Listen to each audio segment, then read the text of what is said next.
When I look back on that marriage, it's almost like watching a bad movie of someone else's life, except I was the one trapped in it. I was 20, awkward, insecure, carrying the weight of undiagnosed mental health struggles. He was 28, older, confident, and at the time everything I thought I needed. We met online in the most cliché way imaginable, a video game chat room. He made me laugh, gave me attention I'd never had before, and when you're 20 and starving for affection, that feels like oxygen. He proposed quickly. Too quickly. But there was a reason. He was Canadian. I was American. And if we wanted to be together, marriage was the easiest option. And I was naive enough to believe that love, even rushed love, could conquer everything. I told him if we were going to do this, it was for real. No games, no escape hatch. Ride or die. He smiled, kissed my hand, and promised me forever. I should have known better. The red flags weren't just waving, they were practically smacking me in the face. His computer password was another girl's name. He spent more time gaming than talking to me. He flirted online, had emotional friendships with women that crossed lines constantly. But every time I confronted him, he smoothed it over. He'd hold me, call me paranoid, tell me I was the only one who really understood him. And I believed him, because believing him was easier than facing the truth. Fast forward to 2014. We'd been married 2 years, living together in a small city apartment, sharing one car, scraping by on minimum wage jobs. He washed dishes at a chain restaurant. I flipped burgers. It wasn't glamorous, but I was clawing my way towards something better. I'd gone back to school, thrown myself into managing our finances, learning about debt, credit, planning for the future. For the first time, I had hope. But while I was fighting for our future, he was chasing something else, something younger, something easier. That autumn, I came home to the sound of my computer chiming. Facebook Messenger was open. He'd left it logged in. I wasn't snooping. God, I wish I had been. At least then I could have prepared myself. No, it was right there, ringing in my ears like a warning bell. I read the messages. Every word was a knife. How much he hated me. How horrible I was. How he missed her body. How he wanted to have a baby with her. How she was everything I wasn't. They had sex in our bed, the one I had saved for, the one I had dreamed of. I felt sick. My hands shook as I scrolled, my vision blurring. When I confronted him, he didn't even deny it. He just sat there, looking almost relieved, and said, "Maybe we should get divorced." And that was it. Just like that. My ride or die had decided to get off the ride. But if he thought I was going to make it easy for him, oh, he had no idea who he'd married. The strange thing about divorces is that they don't happen all at once. You don't sign a paper and wake up free. No, you're still in the same apartment brushing your teeth next to someone who betrayed you. Sharing meals, paying the same bills. We had one car, one apartment, one tangled life. So, while he snuck around with his new mistress, the 18-year-old hostess from his restaurant job, I was forced to sit in the ruins of what used to be my home. Some days, we were oddly civil. He'd joke. I'd laugh. For a moment, it felt like old times. Other days, the air was poison, thick with rage and betrayal. I learned about her. Her name, her age, how she lived with her parents, had no car, no degree, no plan. And yet, he looked at me like I was the failure. One evening, over the takeout he insisted on buying to make it up to me, he grinned like a teenager and said, "Guess what? I met her dad today." I blinked at him. "Her dad? The girl you're cheating on me with?" He just kept grinning. Does he know you're 31? I asked. He shook his head. Does he know you're a dishwasher? Another shake. Does he know you're married? And finally he laughed. Of course not. I couldn't stop myself, I laughed too. Loud, bitter, ugly laughter. God, you're pathetic. What a prize you are. A married dishwasher with a cheating problem. No wonder you hide everything. His smile faltered, but I didn't care. For once, the truth felt good on my tongue. But if I thought I'd already seen the worst, I was wrong. One afternoon, I was at work, trying to focus on my shift, when my phone buzzed again and again. Calls, voicemails, texts, his name flashing over and over. I ignored them all. When I finally checked during my break, the voicemails were desperate. Please, just talk to me, please. I deleted them without listening to the end. And then he showed up, at my job. I still remember the look on my manager's face when he stormed in, eyes wild, demanding to see me. My heart raced as I pulled him aside, my hands shaking with rage. What the hell are you doing here? I hissed. Just let me talk to you, he pleaded. Please. Just hear me out. You don't get to beg for my time anymore, I snapped. You chose her. Go cry to her.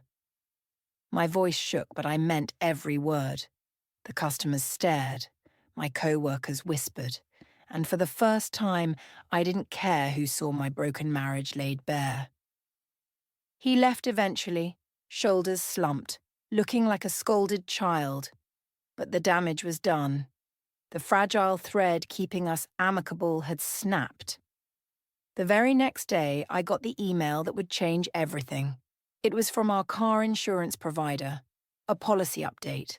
A new premium. My stomach sank. I hadn't made any changes. I logged in immediately. And there it was. A new car added to our policy. Confused. I called the provider. Oh, yes, the rep told me cheerfully. Your husband called yesterday to add a new car. He's a policyholder, so everything's in order. I nearly dropped the phone. Excuse me? He bought a car? Apparently, yes. Despite barely making enough to scrape by, my cheating husband had walked into a dealership and financed a brand new car. And how? With a co-signer, his new girlfriend.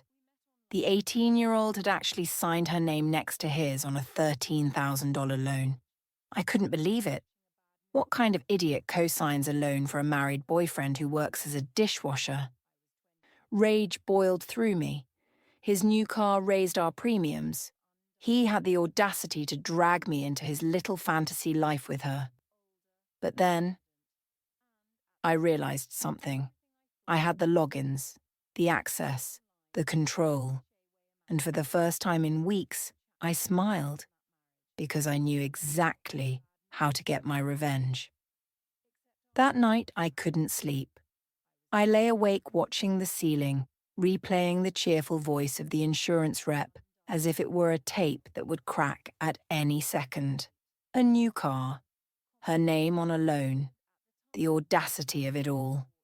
The world felt asphalt cold beneath me. I took inventory of what I could control. When someone has cheated you into a slow fracture, the smallest acts of agency feel like triumphs. For months I had been doing the invisible labour-paying bills, remembering passwords, negotiating with service providers, balancing our absurd little household ledger. He'd taken those accomplishments for granted. He'd taken me for granted. Now, those things were my weapons. I sat at the kitchen table and opened my laptop. I didn't need to be Micah James Bond or a vengeful mastermind. I only needed to be practical. I logged into our insurance portal with the access we shared. The interface looked innocent, bureaucratic, an ocean of checkboxes and drop-downs that hid consequences no algorithm cared to explain. I stared at the policy summary. Multi-card discounts, premiums, Coverages. Words that once meant security now tasted like entitlement. A small, merciless part of my brain catalogued possibilities. What would the impact be if I changed the policy? If I adjusted coverages so the new car was registered on the policy but stripped of comprehensive and collision protection? Would the dealer file a claim? Would the loan company send notices? The questions buzzed like flies. I should say here plainly, I debated it. I weighed morality like one does weight on a grocery scale. I imagined calling the company and confessing, dramatizing my outrage and my mistake. I imagined an easier heroism confrontation, law, truth. But the truth was complicated. Heroes require stable footing. I had none. I had a wound that would not stop aching. So the practical part of me clicked boxes. I removed coverages in a way that would leave the new car dangerously exposed. I left the car on the policy why remove it and raise red flags, but stripped protections that mattered. It felt petty and mean, but also like a small righteous correction. He had used our resources to build a fantasy. That fantasy should now rest on the same thin scaffolding it had been built upon. Later, I cried. I called my sister, half sob, half triumph. She told me to be careful, told me to breathe. I kept picturing him texting her that night, "Babe, I got it." And the image made me sick and fiercely amused. "You don't have to be like them," my sister said quietly. I knew she meant, don't become the person who hurts just to hurt. But at that moment, the hurt had a logic I couldn't deny. It remembered every humiliation, every time I'd swallowed my anger because he needed my patience that day or tomorrow. I wanted him to feel the same jolt of unsettledness, financial logistical, that he had imparted on me. That was the night I told myself something I would later have to either live with or atone for. Petty revenge is not necessarily cruelty.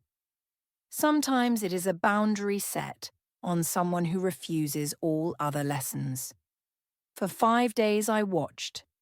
It felt obscene. I watched like a person learns to read after years of illiteracy, perusing the small letters of his routine for meaning. He posted pictures, his arms draped around hers at cheap parties, selfies of his new car smiling into the frame like a promise. He bragged about how the loan had been no problem. He sent me curt, mocking messages about moving on. On the 6th day, he left for work. He kissed her on the stoop, then waved, proud and unburdened, climbing into the car he believed was bulletproof because insurance had him covered. He winked at her like a man showing off a new toy. I made myself breakfast and left for class, forcing the normal. At noon, the phone started ringing. My stomach hollowed the way it does before you learn a verdict. A number I recognized. His mother's name flashed on my screen. No one calls a mother for nothing. "Hello?" I said, breath hard in my throat. There was silence. A sob, then her voice breaking like someone huddled under an old coat. "It's him," she said. There was an accident. He's at the hospital." The words landed differently than I expected. Not like satisfaction, not like triumph, just a surreal detachment, as if the world had tilted off its axis. Driving to the hospital felt like moving through fog. My hands gripped the steering wheel until my knuckles went white. At the ER entrance, I felt both dread and a weird private relief. The car, his car, had been in a collision with an uninsured motorist, the police had said. There was no one to claim responsibility, no coverage for the party that mattered now. They towed it away as a total loss. He was alive.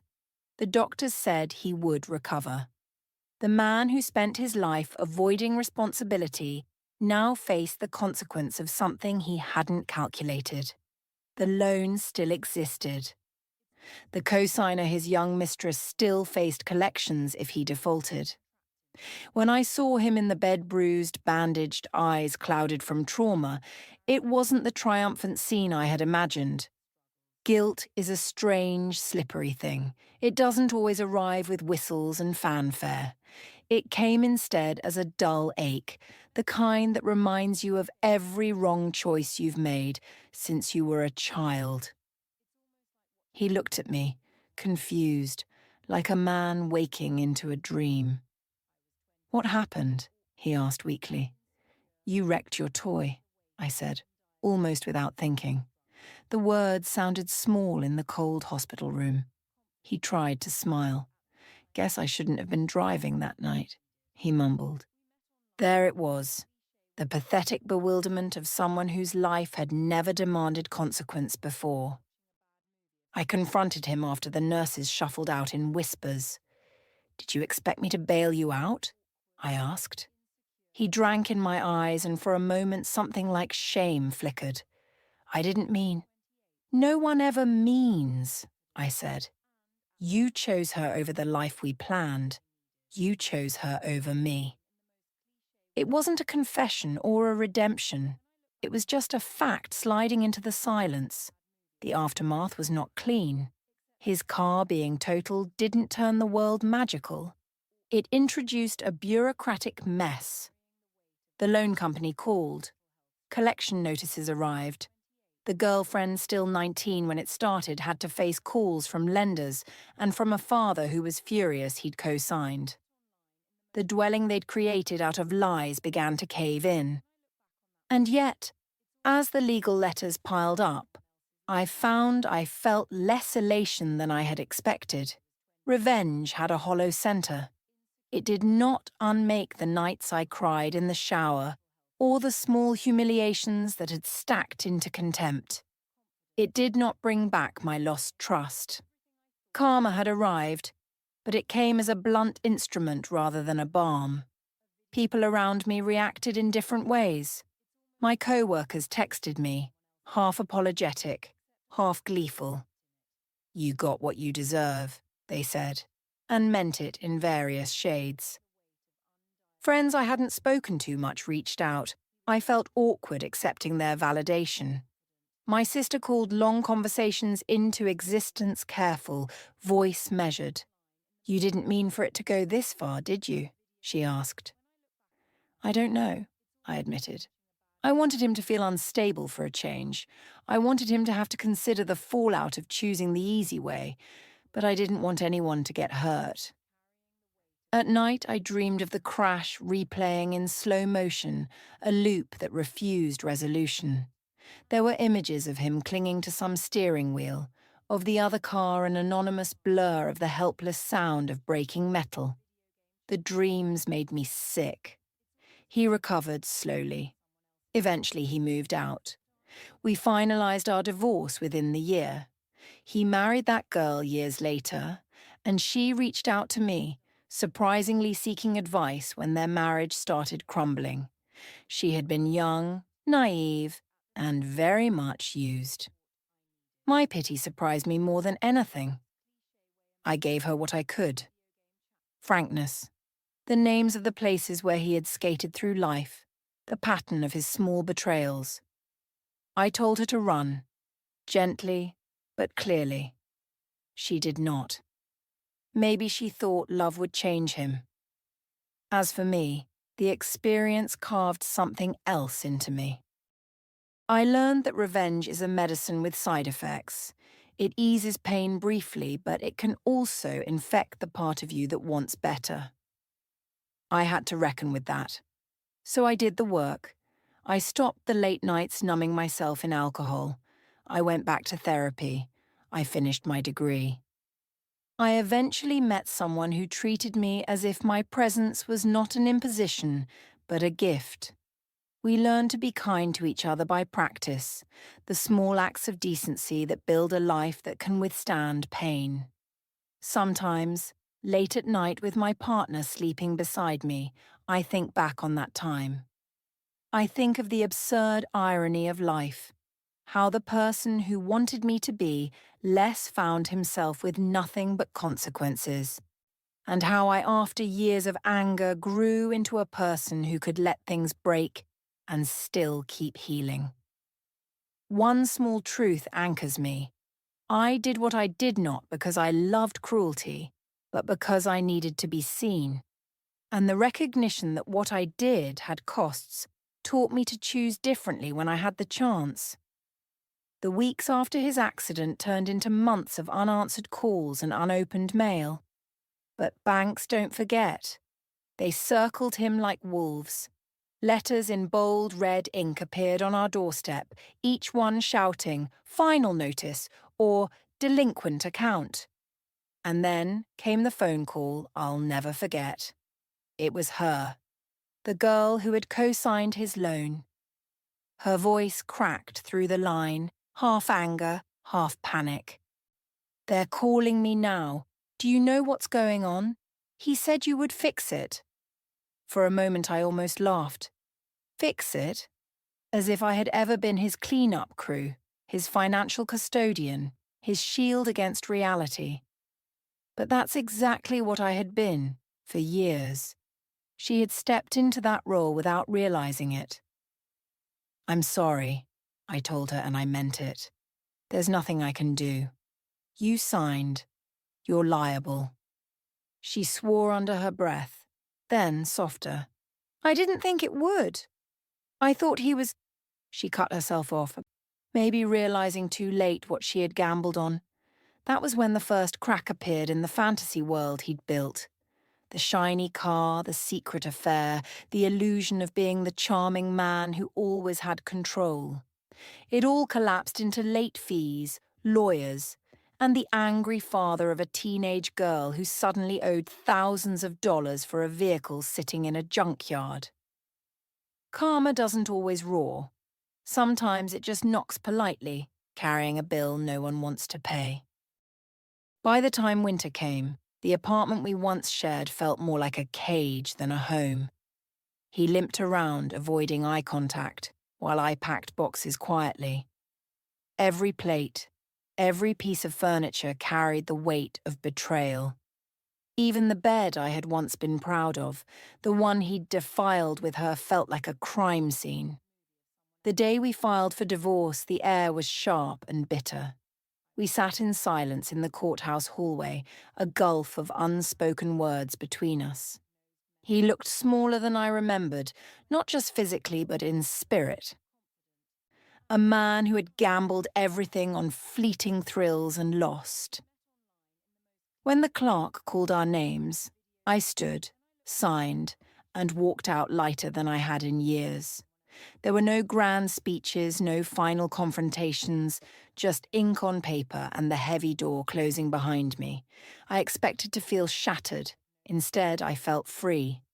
That night, I drove alone for hours with no destination, just the hum of the road and the cold air against my face.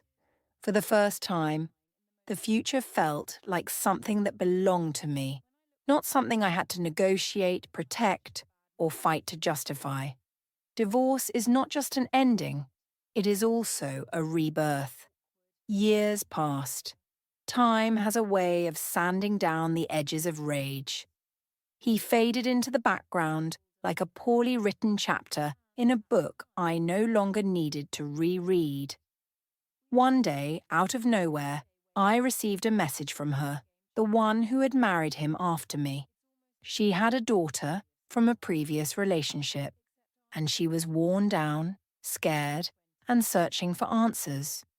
She wanted to know what I had gone through, if her suspicions about his lies were justified.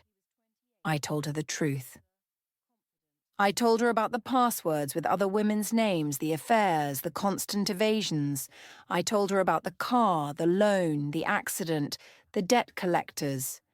And then I told her what I wish someone had told me. Run. I don't know if she ever listened. Some people believe love will save a drowning man, not realizing he'll pull them under with him. As for me, I built something better. I finished school, I worked on myself, I learned what respect should feel like. And eventually, Someone came into my life who showed me what real love looked like, not fireworks and chaos, but kindness, partnership, and peace. Do I regret my petty revenge? Sometimes I wonder if I crossed a line, but then I remember, 5 days after I made my move, karma did the rest. I didn't destroy him. He destroyed himself. What I did was close a door. And when that door slammed shut, it opened another one I never would have found otherwise. And that's why, whenever I look back, I don't feel guilty anymore. I just smile at the absurd irony of it all. Because in the end, the person who thought he was untouchable was brought down not by me, not by her, but by the very life he tried to cheat his way through. And me? I got free.